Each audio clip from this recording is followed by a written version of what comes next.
आप सभी को मेरी तरफ से जय माता दी। कई सारे भक्त लोग नवरात्रि के दौरान गलती से, कारणवश, अज्ञानवश जो है गलती से कुछ खाद्य पदार्थ यानी कुछ भोजन ग्रहण कर लेते हैं, गलती से, अज्ञानवश। और कभी कभी जो है वो लोग जो है मार्केट में जाते हैं तो जूस के बजाय वो लोग कोल्ड ड्रिंक का सेवन कर लेते हैं, यानी कुछ जल भी ग्रहण कर लेते हैं गलती से।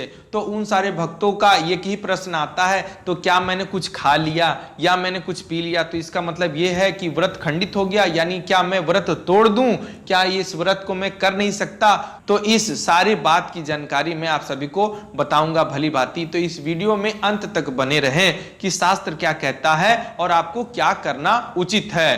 तो ध्यान पूर्वक सुनिए इस बारे में शास्त्र क्या कहते हैं। शास्त्र में ये बातें लिखित आई हैं कि अगर व्रत के दौरान आपका व्रत टूट जाता है या भूलवश कोई गलती हो जाती है तो सबसे पहले उस देवी देवता से माफी मांग लेनी चाहिए जिनके लिए भी आपने व्रत रखा है। ग्रंथों के अनुसार व्रत टूट जाने की स्थिति में हवन कराना चाहिए। उस दौरान उन देवी देवताओं से माफी मांगनी चाहिए जिनके लिए आपने व्रत रखा है। जी हाँ, अगर आप अज्ञानवश भूल कर अगर आप कोई गलती कर दे रहे हैं व्रत के दौरान तो उसकी आप क्षमा याचना करके आप पुनः व्रत को प्रारंभ कर सकते हैं, यानी व्रत को खंडित नहीं कर सकते हैं, फिर से उसकी शुरुआत कर सकते हैं। इसमें कोई दो राय नहीं है। यानी 9 दिन के व्रत में आपने दूसरे, तीसरे या 7वें दिन कोई गलती कर दी तो इसका मतलब ये नहीं कि आपका व्रत खंडित हो गया और आप व्रत छोड़ दें और अनाज का सेवन करने लगे।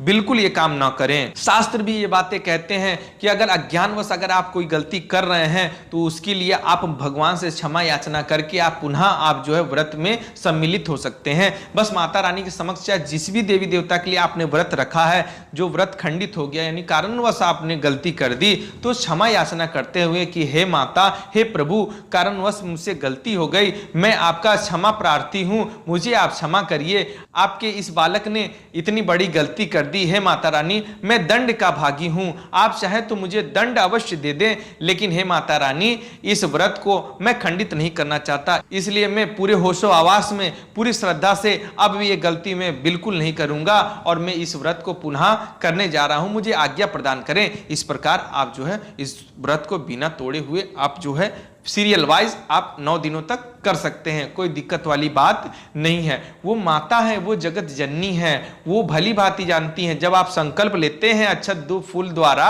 तभी माता रानी जानती है कि आप 9 दिन में कोई गलती करेंगे कि नहीं करेंगे। तो इसका मतलब ये नहीं है कि आपसे गलती हो गई तो आपसे माता रानी रुष्ट हो गई हैं, ये बात कदापि नहीं है। जैसा कि मैंने आप सभी से बताया कि अगर आपसे कारणवश कोई गलती हो जाए तो इसमें घबराने वाली बात बिल्कुल नहीं है। माता जगत जननी या समस्त देवी देवता अपने भक्त से बहुत प्रेम करते हैं, वो कभी नहीं चाहते हैं कि भक्त से हुई गलती की सजा उन्हें दी जाए। तो अगर आप गलती से गलती किए हो तो उसके लिए आपको क्षमा याचना करते हुए व्रत को फिर से आरंभ कर देना चाहिए, इसमें दो राय बिल्कुल नहीं है। तो अगर आपको जानकारी पसंद आई हो तो चैनल को सब्सक्राइब जरूर करिएगा। धन्यवाद। जय माता दी।